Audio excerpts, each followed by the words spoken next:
I don't know if you've noticed this or not, but there are 4 Gospels in the New Testament, and each of those 4 Gospels has an account, a story of the resurrection. And each of those stories takes a little different emphasis. They each approach it from a little different standpoint. And what I like about John's Gospel is really what Pastor Judy pointed out in her children's message, the fact that the disciples were totally caught by surprise by the resurrection of Jesus. When Mary Magdalene went to the tomb, she wholly expected to find the dead Jesus in that tomb. She went there perhaps to grieve or perhaps to anoint the body, as is the custom of the Jews. But when she got there, the stone was rolled away and the body was gone. The disciples struggled to believe that Jesus had been raised from the dead. In fact, Mary Magdalene mentions 3 times that they have taken the Lord out of the tomb and we don't know where they have laid him. We are told that eventually the disciple John looks in and he sees and believes, but if you really read closely the context there, what he believes is that, yes, someone has come and stolen Jesus' body. Not that Jesus was raised from the dead, because the very next phrase says they didn't understand what Jesus was talking about when he meant that he would be raised from the dead. The disciples go back to their homes. They're perplexed. And even Mary Magdalene, who hangs around at the tomb and eventually runs into Jesus, she doesn't even recognize him. When she sees him, she doesn't expect to find him at all. It's not until he says to her, Mary, in a very affectionate way, that she realizes that, wait a second, this is my Lord who was dead, who has been raised from the grave. Now, if those intimate friends of Jesus who were witnessing the resurrection firsthand struggled to believe, how much more difficult is it for us to believe 2,000 years later? If you came to church this morning and you were sitting there while I was reading the story and going, I don't know, man, that's a pretty tall tale, you're not alone. People in every generation, from the beginning, have really had to wrestle with this whole concept of resurrection.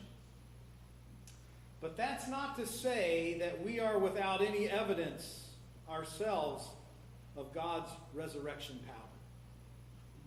Indeed, I would submit that if you look for it in your daily lives, you can see abundant evidence of God's resurrection power at work in the world. I'm not going to preach to you today. Instead, I'm just going to tell you some stories.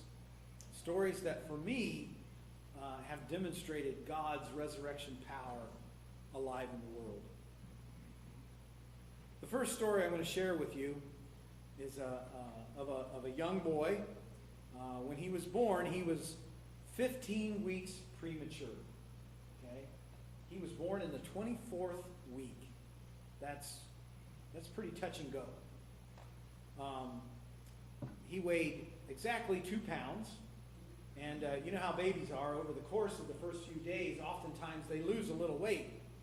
And this baby lost 3 ounces. So he went down to 1 pound, 13 ounces. Just a little tiny guy. Well, he was placed in the NICU, which stands for Neonatal Intensive Care Unit, at Toledo Hospital. His mother is a member here. And so I went up to visit to see how things were going. And she was sitting in the NICU by the incubator. And so they let me come in. And we're sitting there talking. And then she says to me, would you like to hold him?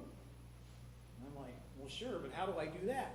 She goes, well, just stick your hands in the gloves.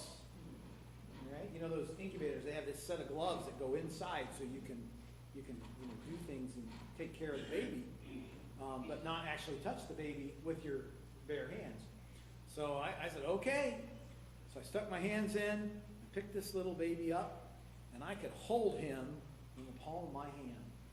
It was amazing. But you want to know what's even more amazing? This little baby has grown up to be a nice young man. A vibrant, healthy, smart. Sorry about that. Don't know where that came from. Smart, funny young man. Note to self, don't put a word that starts with an S and a word that starts with an F together. Vibrant, smart, funny young man. That's what I really meant to say. And he comes to church. He's in my confirmation class. And it's been really amazing to interact with him this past year and to be able to talk with him and laugh with him and just learn about him and just get to know him. When I see him sitting there in class, sometimes I'm just amazed that he was just so tiny, and now he's so big. And in fact, it was fitting. He was my acolyte at 8:30 this morning. So for me, that's the miracle of the resurrection. When things look impossible, and then God makes the possible happen. That's the power of the resurrection. Let me tell you another story. It's about a guy named Ray Hinton. Ray's life ended on what seemed like just another ordinary day back in 1985. Police came to Ray's door and placed him under arrest for the murder of 3 men. They found a gun in his home, and they suspected that it was the murder weapon. Now, Ray had been in trouble with the law a few years earlier. He had done some minor offenses, and so the police had a mugshot of him, and it was in a big book at the police station. And one of the witnesses to one of the murders went through that book, and when she came to Ray's picture, she said, "That's the man. That's the man who did it." Well, Ray protested. He says, "I don't know what you're talking about. I had nothing to do with this. You have the wrong man."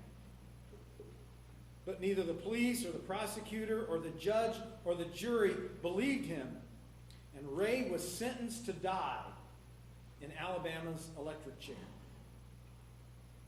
Ray spent 27 years on death row before the United States Supreme Court finally ruled that Ray had received ineffectual counsel.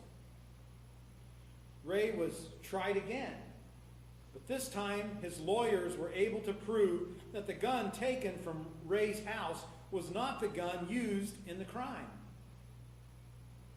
Finally then, in April of 2015, 2 years ago to this month, after 30 years in solitary confinement, can you imagine that? He was in just a few rooms down from where the electric chair was. And whenever someone was executed in that electric chair, he could smell their burning flesh. Can you imagine that? And then finally, he was set free. Ray said that when he emerged from prison after 30 years, it was like stepping out of the grave. That, my friends, I think, is the miracle of resurrection. Can you imagine holding on to hope for 30 years? That eventually, someday, the truth is going to come out? It'd be hard, wouldn't it? But that's what our God does. That's the power of resurrection. It makes possible things that seem impossible. Let me share one more story. Actually, I'm going to share 2 stories with you. There's another story I want to share before my last story. When we had the speaker here a couple weeks ago from out of town, and we were taking her around to different schools, we went to Summerfield High School. And after she spoke and after the students were going back, a man came up and touched me on my elbow. And he said, "Hi, do you remember me?" And I turned around and I looked at him and I go, "No, I'm sorry, I don't remember you. You look a little familiar, but I can't place the face." And he said to me, he says, "I'm Tim Burda. I spoke at your church one time." Do y'all know who Tim Burda is? He was the man who was on a bus, I think it was Ohio Northern, is that right? Bluffton College. Baseball team was traveling down south for their spring training games or however they do that, and their bus went off of an overpass, an interstate overpass, and several, I think 5 of his friends were killed. When they brought him into the hospital, when they brought Tim Burda into the hospital, they thought he was dead. They were waiting on the coroner to come and declare him dead. For some reason, a nurse happened to see him like move his foot or something, and they realized that he wasn't dead, and they began to work on him.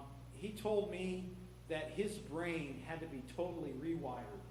You know, he had to relearn every single thing: how to talk, how to walk. Those of you who heard him speak when he was here, he shared this with us. But if you remember, he was really struggling to speak when he was here. He was really struggling to walk. Today, when you see him and you listen to him talk, you can't even tell that he was ever hurt. It's an amazing thing. So that's the power of resurrection. One final story. In March of 2014, an 8-year-old boy named Miles Eckert found a $20 bill down in Maumee in the parking lot at the Cracker Barrel. And so, he was real excited about that. He had some spending money as him and his family were going into the Cracker Barrel, him and his mom and his brother and his sister. And once they got inside, however, they sat down to eat, and Miles noticed that a man in army fatigues came and walked into the store. The man's name was Lieutenant Colonel Frank Daly, and he is, at the time, was the commanding officer. I don't know if he still is, but he was the commanding officer at the 180th Air National Guard Wing at the Toledo Airport. And so when the boy saw him, he asked his mother for a piece of paper and a pencil. And he wrote out this note to this soldier that he saw. He said, "Dear soldier, my dad was a soldier. He's in heaven now. I found this $20 in the parking lot when we got here. We like to pay it forward in my family. It's your lucky day. Thank you for your service. Signed, Miles Eckert, a Gold Star kid." You see, Miles' father, Sergeant Andy Eckert, had been killed in Iraq 5 weeks after Miles was born. Miles only had his father's dog tags, his father's wedding ring, and other people's memories to help him know his father. After this story first aired on CBS News 3 years ago, thousands of people sent Miles $20 bills to say thanks for being so nice. But Miles and his family didn't keep the money. They in turn gave it to Gold Star Charities. There's a group of charities that help kids who've lost parents in war. As of the end of 2016, over $2 million has been raised by this little boy down in Maumee. If that story doesn't bring tears to your eyes, nothing will. And if that story doesn't help you believe in the power of resurrection, nothing will. God is at work in our lives. He's at work, bringing life out of death. And that's what we're about as his people. We're about going into the world and trying to bring life out of death. We don't go alone. The resurrected Jesus goes with us. That's the meaning of the empty tomb. Jesus lives. Hallelujah. Amen.